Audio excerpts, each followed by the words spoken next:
right, so get ready because we're diving into a topic that's got everyone talking AI and writing. Yeah, it seems like everywhere you turn these days. There's a new article or a research paper or somebody freaking out about how AI is going to turn out the next bestseller. Totally. And, you sent over a bunch of really thought-provoking stuff and... It seems like we're really grappling with, what does authorship even mean? Right, When exactly. AI can basically write a novel over a long weekend. Yeah. And, it's interesting because it's not just about, robots replacing novelists or whatever. Right. This goes way deeper. Yeah. It gets to the core of, how we define these words. Yeah. Like writer, author, even student. Hmm. In a world where AI can create text that's, honestly pretty darn good. Exactly. And it's not just theoretical anymore. Right. This is happening. Yeah. You sent over Christina Supe's talk. Oh, yeah. And she's been an educator forever. It's on the front lines of this. She's on the front lines, and she's calling AI the biggest equity issue Wow. we've faced in education. That's a bold statement. Yeah. But when you really think about it, throughout history, access to literacy has always been tied to power. Yeah, look at Frederick Douglass. Exactly. He risked everything See, man. to learn to read and write. To learn to read and write because he knew. Because he knew that was the key to freedom. Freedom and agency, yeah. And now we've got these AI detectors flagging students of color Oh, gosh.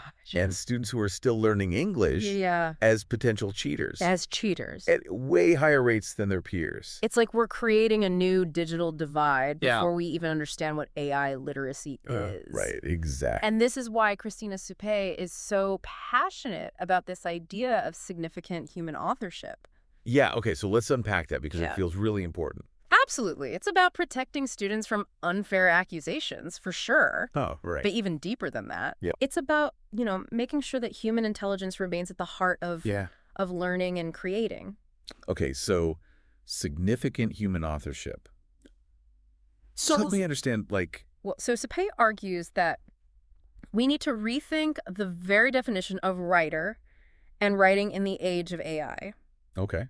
And she uses this really clever exercise with the and or suffix to make us think about it. Okay, Like a typewriter. right. We don't consider the machine itself a writer. Right, we don't call the typewriter the writer. Exactly. But what about a skywriter? Ooh, interesting. Is the plane a poet Right. just because it's spewing out smoke letters? It's a good question, right? Yeah. It's like our language hasn't caught up with the technology. Yeah. We automatically picture a human, when we hear writer or author. Right. But what happens when AI can put words on a page just as well? Yeah. Or even better than we can? So that's the million-dollar question then, right? If Yeah. a machine can write, is it an author? Legally, no. Copyright law still requires a human author. AI can't hold copyright. But what about the person using the AI? Right. Where does their authorship begin and end? That's where it gets tricky. Yeah, that seems like a massive gray area. It is, and it's causing some serious problems. Okay. Supe mentions this educator who was accused of using AI Oh, yeah. even though she wrote the entire piece herself. Wow. And this is happening more and more. It's like the Wild West out there. Yeah. You've got these ghost policies popping up everywhere, Right. but nobody knows what the rules are until they're broken. Exactly. And that's why clear guidelines around significant human authorship are so crucial. Okay. We need to move beyond simply trying to detect AI Right. and start thinking about how we can use it responsibly and ethically in education and beyond. So Sue Pemina even compares using AI to ghostwriting. Yeah. And in both cases, you've got someone else creating the text, Right. but the level of human agency is totally different. Exactly. A ghostwriter is making choices, Choices about language and style, tone, all of that. but AI is just churning out words based on algorithms. Yeah. It's a very different process. And Supe has experience with both. She does. She's currently ghostwriting a memoir. Yeah, which involves really getting to know the person, Right. capturing their voice, their story. Wow, that's so different from just feeding a bunch of prompts into an AI. It's a much more Yeah. intimate and human process. Right. And on the flip side, she also had a co-author send her a book proposal that was completely AI generated. Oh, wow. And she said it felt overwhelming and impersonal. Yeah. Like a mountain of information Yeah. with no human touch. I can imagine it's like being handed a finished essay without doing any of the thinking or writing yourself. Where's Exactly. the learning in that? Right, and that's a big concern with students using AI. Mm-hmm. If they're just getting these prepackaged answers, they're missing out on that crucial process Right. of grappling with ideas, crafting arguments, developing their own voice. So how do we even begin to address this? It's a big question. It's clear we can't just ban AI. Right. But we also can't let it run wild in the classroom. No, we need to find a balance. Yeah. Supe talks about moving beyond this fear-based approach and starting to think about how to integrate AI into education in a way that actually empowers students and improves their writing. So instead of policing students, we're teaching them how to use AI as a tool to enhance their own abilities. Exactly. It's a shift in mindset and a shift in vocabulary. Okay. Instead of detection. Right. We need to focus on guidance and collaboration. Okay. I like Help students understand how to use AI ethically and effectively and show them how it can complement their own skills. Okay, that's a really helpful reframing. Yeah. It's not AI versus humans. Right. It's about finding ways to work together. Exactly. But this brings up another question. Yeah. What does it actually mean for a human to be the significant author? Right. When AI is involved? Like, where do we draw the line? Where's the line? That's the million-dollar question. Yeah. And there are no easy answers. Okay. But I think Supe's framework gives us a good starting point. Right. It's about recognizing that AI is a tool. Yeah. And like any tool, it can be used for good or for bad. Right. It's up to us to decide how we want to use it. It's almost like we need a new definition of literacy for the AI age. I think so. We need to figure out how to assess not just what students know, but how they're using AI to learn and create. How are they using these tools? And that's going to require a lot of critical thinking. Yeah. Not just from educators, but from students themselves. Right. We need to teach them how to evaluate the information they get from AI. Yeah. Recognize its limitations. Understand the ethical implications of using it. It's like teaching them to be responsible digital citizens. Exactly. But on a whole new level. Yeah, the stakes are higher. Yeah. And that's where things get really interesting. Because it forces us to think about the future of education in a whole new way. So instead of asking, will AI replace teachers? Right. Maybe the real question is, how can AI help us become better learners? Yeah, that's a question worth exploring. Right. And luckily, that's exactly what we're here to do. Yeah. Let's dive deeper into how AI is already impacting the classroom and what it might mean for the future of learning.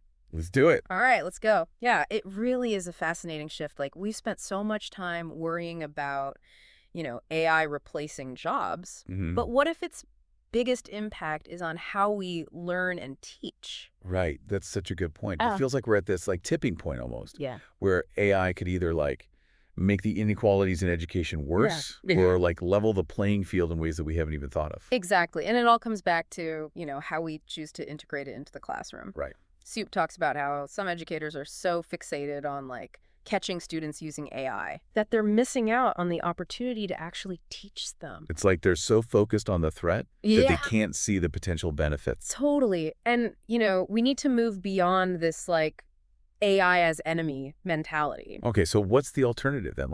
How do we shift the focus from policing to empowering? Well, I think the first step is acknowledging that AI is here to stay. Right. Students are already using it. So let's bring it out into the open and have honest conversations about it. What's the potential? What are the pitfalls? I like that. Treat AI like any other tool. Right. Like a calculator or addiction to the internet. And teach students how to use it responsibly and effectively. Exactly. Supe suggests, focusing on developing those significant human authorship skills. Okay. So instead of just asking AI to spit out an entire essay, right, encourage students to use it for, brainstorming, outlining, getting feedback on their drafts. So it's about teaching them to collaborate with AI rather than just letting it do all the work. Exactly. And that collaboration can actually be a really powerful way to enhance critical thinking skills and writing skills. Yeah. Imagine a student using AI to generate, different arguments for a persuasive essay. Okay. Yeah. And then they have to analyze those arguments and choose the strongest ones and weave them together. That's a really good assignment. Right. Yeah. It forces them to engage with the material on like a much deeper level. Right, and make their own choices. Exactly. About how to present their ideas. And Supe also emphasizes the importance of transparency.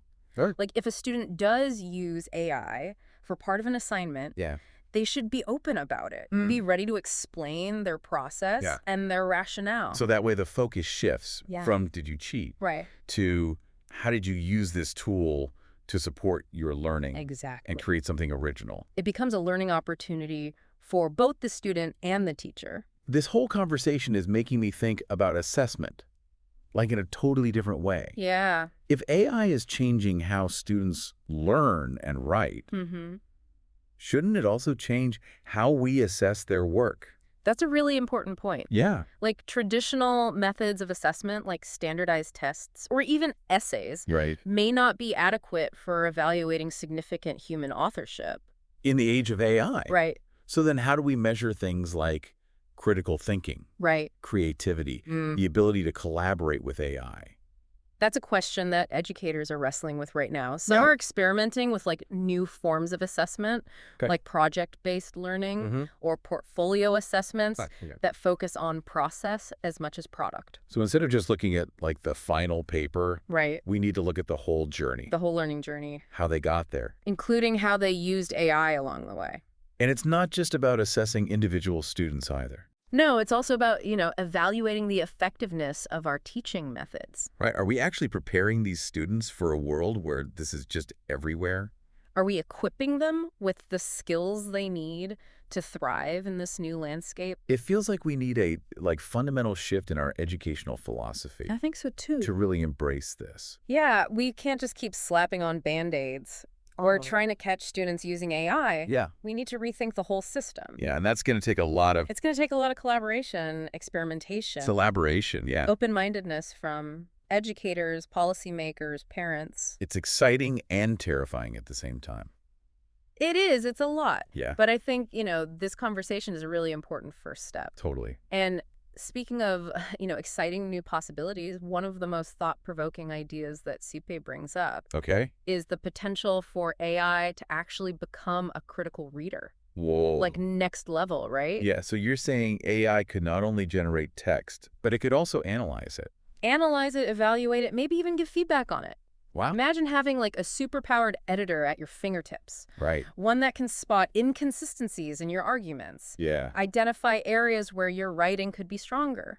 Even suggest ways to improve like your overall structure and flow. That sounds amazing, especially for students who are like still learning to write. Right. Or students who are learning English as a second language. Exactly. It could be a game changer for accessibility and inclusion in education. But it also raises a ton of questions. Of course. Like, how do we even make sure that that feedback is accurate and unbiased? Right. How do we prevent students from becoming like overly reliant on it to the point where they just stop thinking for themselves? Yeah. Those are all valid concerns. And, it really highlights how AI forces us to kind of re-examine some of our fundamental assumptions about education. Like if machines can read and write, what does that mean for the role of the human teacher? It's like we're on the verge of like a whole new era. Totally. A whole new paradigm. Yeah, where AI could personalize learning in ways that we just couldn't even imagine before. Right. Like imagine a world where every student has access to their own personalized AI tutor. That can adapt to their individual learning style, their pace, their strengths and weaknesses. That would be amazing. Right. It could be so transformative for students who just don't thrive in like the traditional classroom setting. Absolutely. But it also raises these questions about equity and access. Right. Like, will everyone have equal access to this kind of AI-powered education? That's a really good point. Like, if we're not careful, AI can make those inequalities even worse. Exactly. Yeah. We need to make sure that these technologies are developed and deployed in a way that benefits all learners. And, even with all this talk about AI, we also need to remember the importance of human connection. Absolutely. In education. Yes. Like, even if AI becomes, like, super sophisticated, I don't think it can ever fully replace human interaction. Right. Mentorship. The shared experience of learning together. There's something special about that dynamic between a teacher and student. Right. That spark of understanding, Yeah. that moment when a concept clicks and a student's eyes light up. It's about more than just, downloading information. Right. It's about inspiring a love of learning, fostering creativity, Yeah. helping students develop those critical thinking skills that they need to navigate a complex world. Absolutely. And those skills are going to be even more important in the age of AI. Right, exactly. Like, it all comes back to that idea of significant human authorship. Yes. In a world where machines can just, pump out text like it's nothing. Right. The ability to think critically, to analyze information, to discern truth from falsehood. To create something truly original. Yeah, those are the skills that are going to matter. More than ever. More than ever. It's almost like AI is making us rediscover what it means to be human. It is, in a way. Like, to tap into those things that make us unique. Yeah. Those uniquely human qualities that can't be replicated by algorithms. The AI is like a mirror. Yeah. Reflecting back our strengths and weaknesses. It challenges us to confront our biases. Yeah. Question our assumptions and push the boundaries of what we thought was possible. It's a powerful tool. It is a powerful tool. And like any tool, it can be used for good or for bad. It can be used for creation or destruction. And it's up to us to decide how we want to use it. That's a profound thought. Yeah. And I think it's the perfect note to end on. I agree. This has been an incredibly stimulating conversation. Yeah, we do. I'm so grateful for the opportunity to explore these ideas with you. Likewise, and to all our listeners out there. Yes. We hope this deep dive has sparked your curiosity. Given you some food for thought. As we enter this new era of AI. It's more important than ever to engage in these conversations. Yeah. To ask tough questions and to work together to shape a future where technology enhances our humanity. Not diminishes it. Well said. And we'll be right here with you. Diving deep into the ideas that matter most. Until next time. Until next time.